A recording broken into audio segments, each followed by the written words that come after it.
Welcome back, everybody. This is Tassie with Tassie Eats, and today I'm doing Korean Gimbap. Now, my version, it is a bulgogi style, so keep in mind with Gimbap, you can actually put whatever you want in there.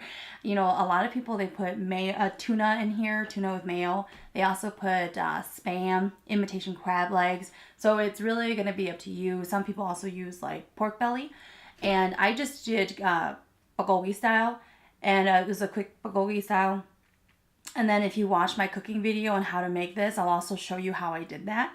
But you know, as far as like the other ingredients, they typically always use egg in here. And they also have, some people put a mushroom in here. I don't like mushrooms, so you'll never find mushrooms in my dishes.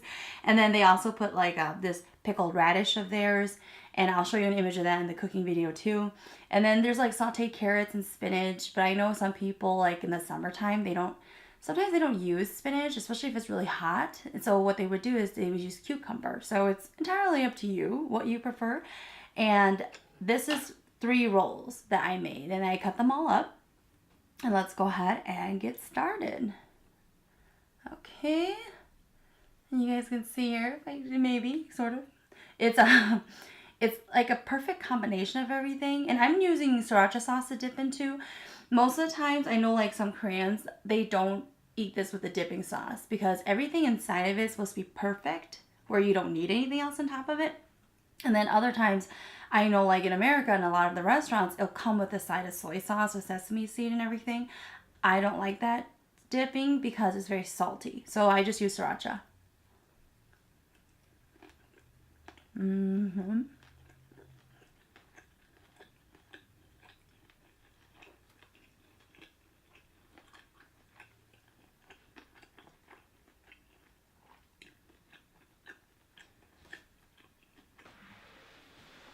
With Gimbap, you really want an equal amount of everything. So keep in mind when you're doing the rice part, you want a very, very thin layer of rice.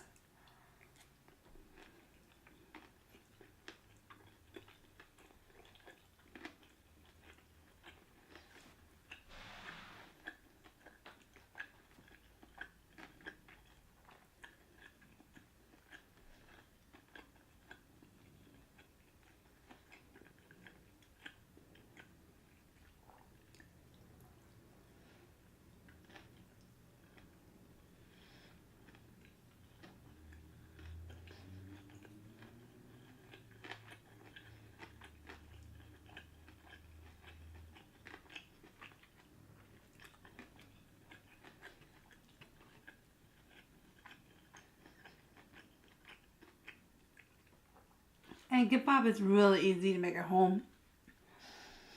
You know, like price per value, like when you make it at home is a lot cheaper, of course. But it is convenient when you go to like a Korean market and they actually have these during lunchtime. That's already pre-made and you just buy it for a few bucks.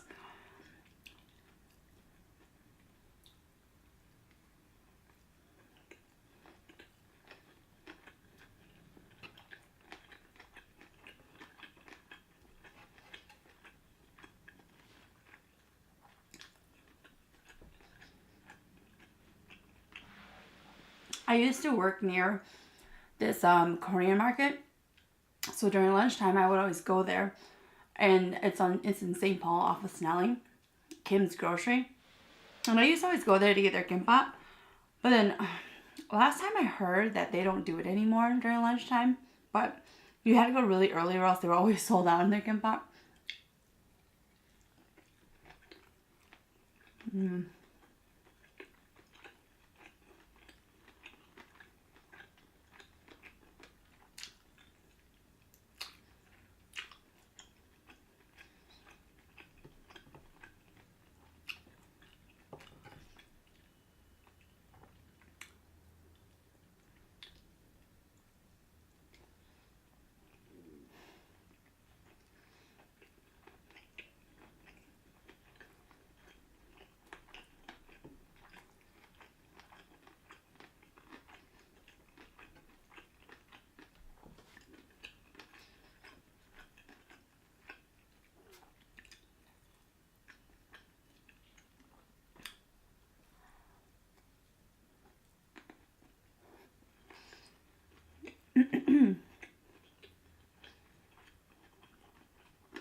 The rolls are really big. And, you know, if there's like a certain way that you always make your kimbap, let me know in the comments below. Like, what do you always put in your kimbap, or what do you like with it?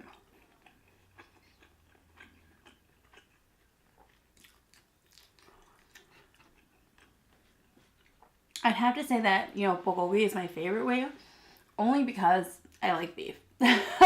Beef is my favorite protein.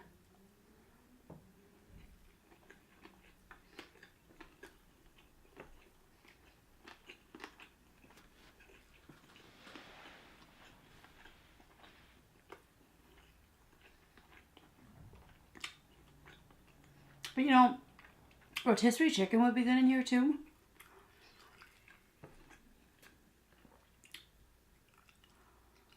And in the video of my bulgogi, it's a really quick version because I honestly don't believe you need to marinate bulgogi the way you do like with kalbi, which is their beef ribs. Kalbi, I feel like you do need to marinate, or else the beef ribs tend to be very stiff and tough and it's really chewy. But then with bulgogi, I find that you can just marinate it for like 20 minutes and then just fry it. It's fine.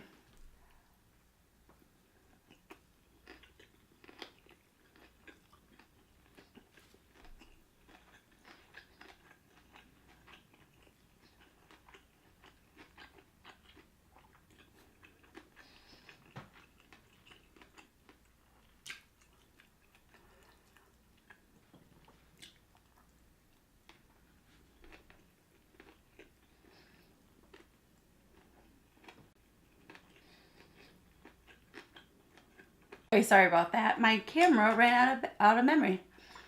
So, as I was saying before I got cut off, the first time I had Gimbap, I didn't like it.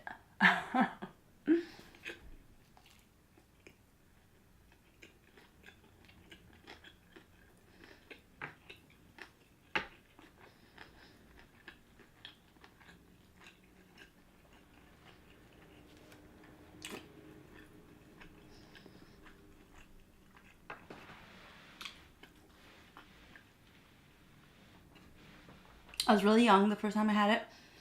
Not like a baby young, but I was like in my teens. My sister was married into a Korean family, and her mother-in-law always made kimbap, especially for like special events, like my niece and nephew, their birthdays. And I remember I didn't like kimbap the first time I ate it, only because I was used to the taste of sushi. And this has a very different taste because of the sesame flavor in here, the sesame oil. And then, of course, if you're, I mean, like, you know, I was like a kid and I was a little butt. But then their pickled radish, you know, it was really weird to me. Because my first thought was that this was a mushroom. And my sister's ex-mother-in-law, she would always cook these with mushrooms. And I didn't like it. I loved it that they would make bulgogi meat and I would eat that. But it took me getting used to the taste of it for me to really like it because of the sesame oil, the very different taste that this gives from traditional sushi. Whereas sushi, they use a lot of the rice vinegar. And, you know, the rice in here, you use a little bit of salt, a little bit of sugar, and sesame oil. And then I'm used to the rice vinegary taste with salt in sushi, and then everything's very different, you know? So with this, you kind of saute and cook a lot of things, and I thought it was weird that there was eggs in here and carrots and all that stuff. But, you know, I got used to it growing up.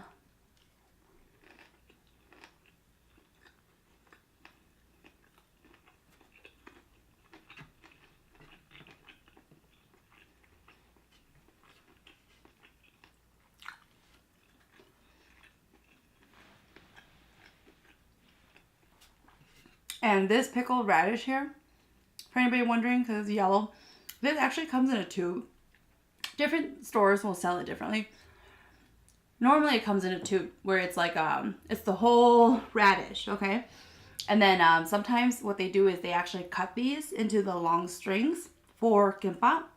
And then sometimes they cut the actual whole radish in half, and then they cut them into slices. And that's how you get like the half moon shaped ones if you've seen those at the store. So with this, that was hard. It's a sweet, slightly pickled taste. It's sweet though. This is not salty. It's not spicy. It is a sweet, and it's not dill tasting. Okay, so it's not like a traditional type of pickle. This is definitely a sweeter side of pickle. It kind of like, it's not really like bread and butter pickles. It's nothing like that.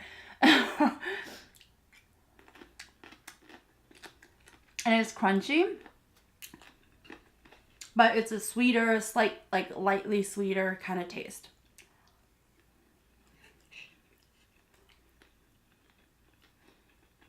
And I was really afraid of it at first because I don't know what the hell it was. And I had never seen a veggie that looked like it. And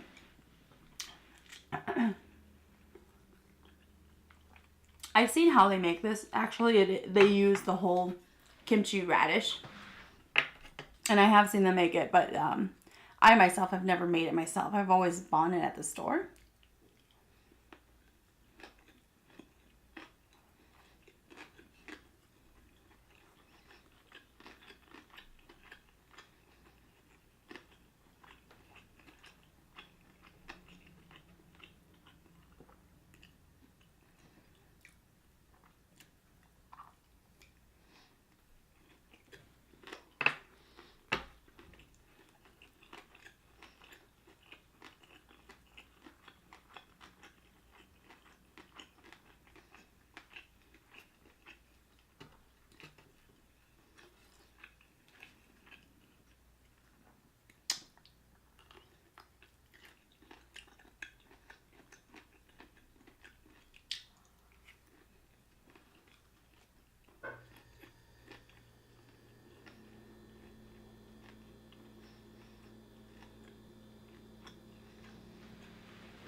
Oh, I'm not gonna lie, my mouth's getting tired of the chewing. So these rolls are really big. So it's like I'm stretching my mouth out.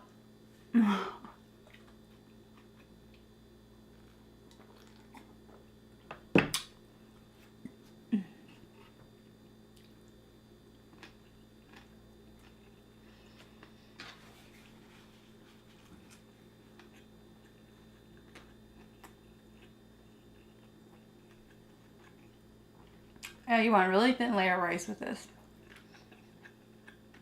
And I find that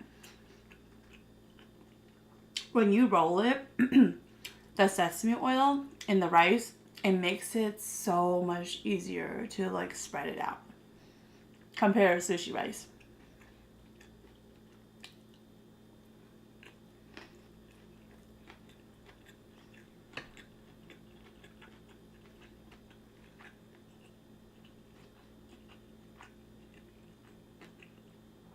I have made this with sushi rice.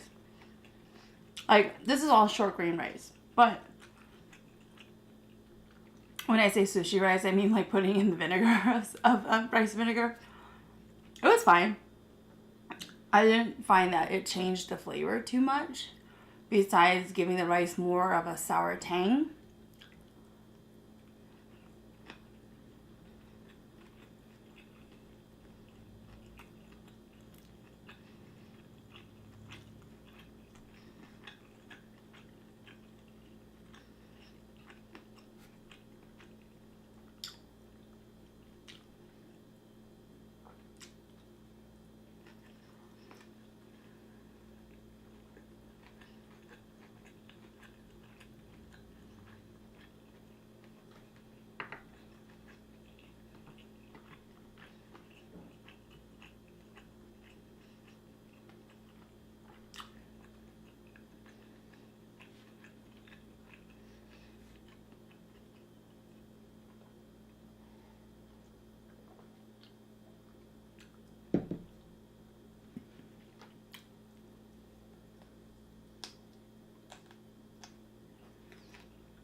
I definitely have to say that Gimbaps, they taste like sesame oil. It's not bad because it's not like super really oily, but you know, just in case anybody who doesn't like sesame oil, you probably don't want to eat these.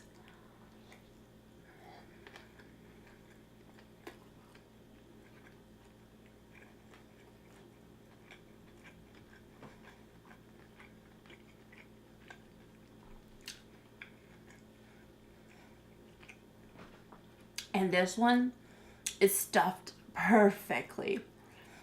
Like very, very thin layer of rice around it. You can see every ingredient in here perfectly.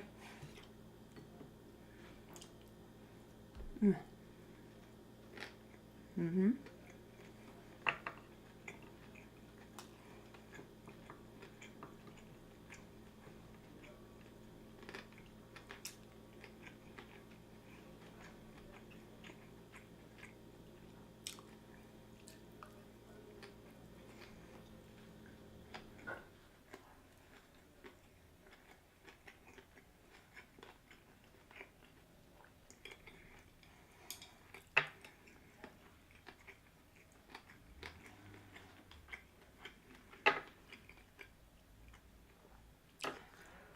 I think we have painters outside right now.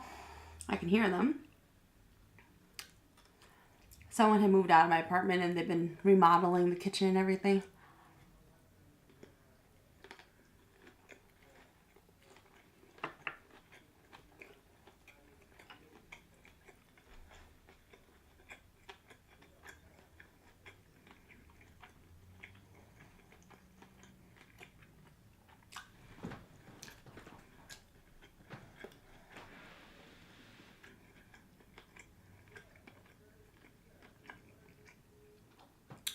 I have seen some people put 2 of these in their mouth. I don't think I can do that. Mm-mm. Mm-mm.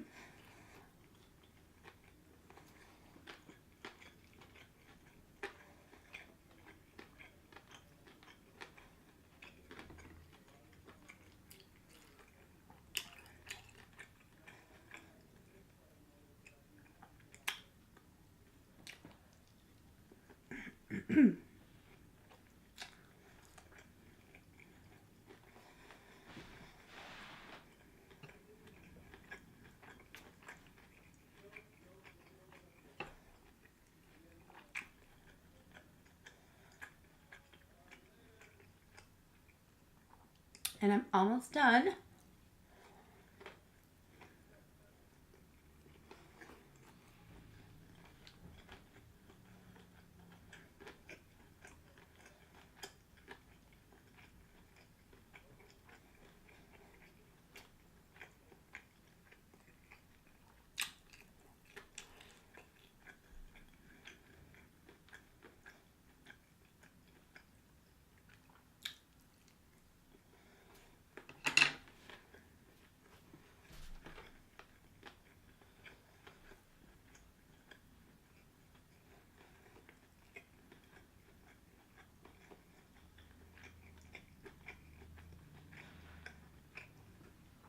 Mm.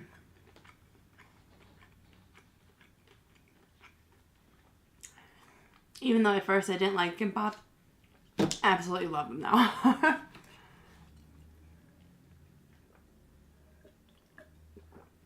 All right.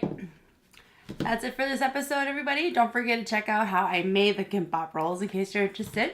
Other than that, thank you very much for watching.